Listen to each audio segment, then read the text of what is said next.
রাতের বেলা রঞ্জিত চেয়ারে বসে টিভি দেখছিল। এমন সময় রঞ্জিতের বোন নীলা রঞ্জিতের সামনে দিয়ে দরজার দিকে যাচ্ছিল। নীলাকে বাইরে যেতে দেখে রঞ্জিত বলল, কিরে, এই সময় কোথায় যাচ্ছিস? এই তো দাদা, বাইরে যাচ্ছি। ঘরের মধ্যে একদম নেট কাজ করছে না। হ্যাঁ, গ্রামে আসলে তো এরকম হবেই। তুই যে বাইরে যাচ্ছিস, তুই কি জানিস রাতের বেলা বড় বড় দাঁতওয়ালা রাক্ষস বাইরে বের হয়? দাদা, তোকে বলেছি না, একদম আমাকে ভয় দেখাবি না। এমন সময় তাদের দাদু সেখানে চলে আসে। কি রে দাদু ভাই, তোরা দুজনে ঝগড়া করছিস কেন? দেখো না দাদু, রঞ্জিত দাদা শুধু শুধু আমাকে ভয় দেখাচ্ছে। বলছে রাত্রেবেলা বাইরে বের হলে নাকি বড় বড় দাঁতওয়ালা রাক্ষস পাবে। তুমিই বলো না দাদু, ভূত বলে কিছু আছে নাকি? এইসব বিষয়ে মজা করা উচিত নয়, তারা শুনতে পেলে বিপদ। দাদু, তুমি কাদের কথা বলছো? কারা শুনতে পেলে বিপদ? তুমি কি কখনো ভূত দেখেছো? তাহলে শুন, তোদের একটা ভয়ঙ্কর গল্প শোনাই, যা কিনা আমার সাথে ঘটেছিল। আজ থেকে প্রায় 20 বছর আগেকার ঘটনা। তখনকার সময়ে সবার বাড়িতে এরকম টিভি ছিল না। সিনেমা দেখতে হলে পাকুয়া সেই সিনেমা হলে যেতে হতো। এখন অনেক বড়, আগে এরকম ছিল না।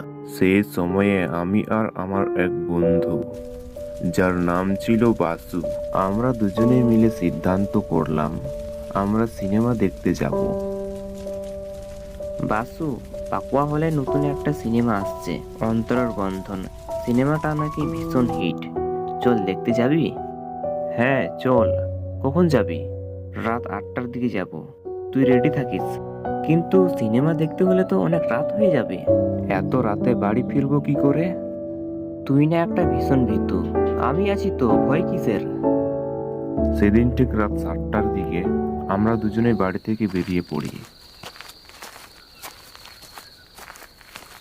আমাদের বাড়ি থেকে পাকুয়া অনেক দূর পথ। সময় মতন হলে পৌঁছে টিকিট কেটে দুজনেই সিনেমা দেখতে লাগলাম। সিনেমা দেখে ঠিক 11:30টার দিকে হল থেকে বেরিয়ে পড়লাম। হল থেকে বেরিয়ে দুজনেই হাঁটতে শুরু করলাম। রাতের সিনেমা, তাই মানুষ অনেকটাই কম ছিল। গ্রামের রাস্তা, তার মধ্যে এতটা রাত, আশেপাশে কোনো গাড়ি বা মানুষের চিহ্ন পর্যন্তও নেই। আমরা দুজন অনেকক্ষণ হাঁটার ফলে আমরা অনেকটাই ক্লান্ত হয়ে পড়ি, তাই আমরা দাঁড়িয়ে পড়লাম। সিনেমাটা বেশ দারুণ ছিল, বল? হ্যাঁ, অনেক ভালো ছিল। কিন্তু বাসু, এতটা পথ অন্ধকারের মধ্যে যাব কি করে? আশেপাশে তো কোনো মানব বা যানবাহনের চিহ্নটুকুও দেখতে পাচ্ছি না। আরে চল, বেশি কথা বলিস না, আর দাঁড়াবো না, অনেকটা রাত হয়ে গেছে। আজ বাবা বাড়িতে ঢুকতেই দিবে না। আমরা দুজনেই চুপচাপ করে হাঁটতে শুরু করলাম। চারিদিকটা অন্ধকারের ঘেরা, শুধু ঝিঝি পোকার ডাক শোনা যাচ্ছে, আর মাঝে মাঝে দূর থেকেও শিয়ালের ডাক ভেসে আসছে।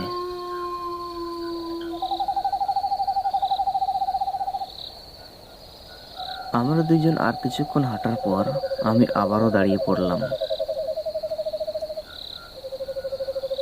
কিরে, কি হলো? তুই দাঁড়িয়ে পড়লি যে? বাসু, তোকে একটা কথা জিজ্ঞেস করি? হ্যাঁ বল। তোর কি ভূতে ভয় করে না? রমেশ, তুই এসব কি বলছিস? ভূত বলে কিছু আছে নাকি? আমি ওসব ভূতে বিশ্বাস করি না। না, বলছিলাম সামনে একটা শ্মশান আছে তো, লোকের মুখে শুনেছি শ্মশানে নাকি একটা ভয়ঙ্কর প্রেতাত্মা থাকে। আরে চল না, আমি তো আছি তোর সঙ্গে, একদম ভয় পাস না। হ্যাঁ ভাই, এখন চল, আর দাঁড়াবো না। আমরা দুজন আবারও হাঁটতে শুরু করলাম। বেশ কিছুক্ষণ হাঁটার পর শ্মশানের কাছে চলে আসলাম। আমরা দুজন শ্মশানের কাছে আসতেই আমরা দেখতে পাই আমাদের থেকে কিছু দূরে এক ভয়ঙ্কর প্রেতাত্মা দাঁড়িয়ে আছে। আমরা দুজন তাকে দেখে সেখানেই দাঁড়িয়ে পড়ি। কি ভয়ানক দেখতে! আমাদেরকে দেখে সে ভয়ানকভাবে গর্জাতে থাকে। তাকে দেখে ভয়ে আমাদের হাত পা হিম হয়ে গেল। কি করব কিছুই বুঝতে পারছি না আমরা। সে তখনই বিকট ভাবে হেসে বলল,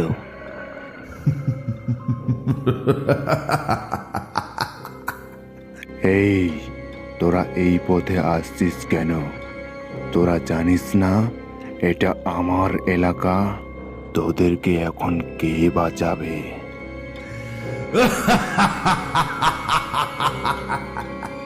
আমাদেরকে ছেড়ে দাও, আমরা এই পথে ভুল করে এসেছি, আমাদেরকে মেরো না। ছেড়ে দেব? ছেড়ে দেব? তোদেরকে আজকে মরতে হবে।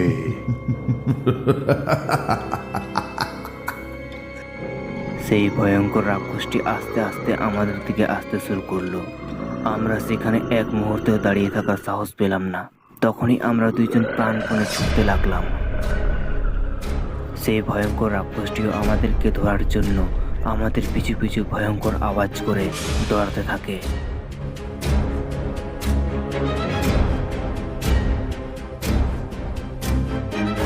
দৌড়াতে দৌড়াতে বাসু কখন যে হোঁচট খেয়ে পড়ে গেছে আমি টেরই পাইনি। আমি দিক বিদিক না ভেবে প্রাণপণে ছুটতে লাগলাম বাড়ির দিকে।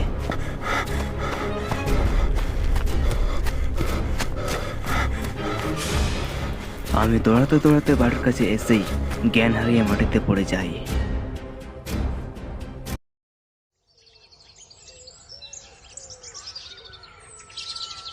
পরের দিন সকালে যখন আমার জ্ঞান ফিরে, আমি নিজেকে বিছানাতে দেখি, আর পুকুরের পাশের গাছ বাগানে আমার বন্ধুর দেহ ছিন্ন বিচ্ছিন্ন অর্ধেক খাওয়া লাশ পাওয়া যায়। সেই রাতে আমার সব থেকে প্রিয় বন্ধুকে আমি হারিয়ে ফেলি। তখন থেকে আমি আর সিনেমা দেখতে রাত্রেবেলা যাই না। এখন রাত অনেক গভীর হয়ে গেছে, এখন তোমরাও ঘুমিয়ে পড়ো।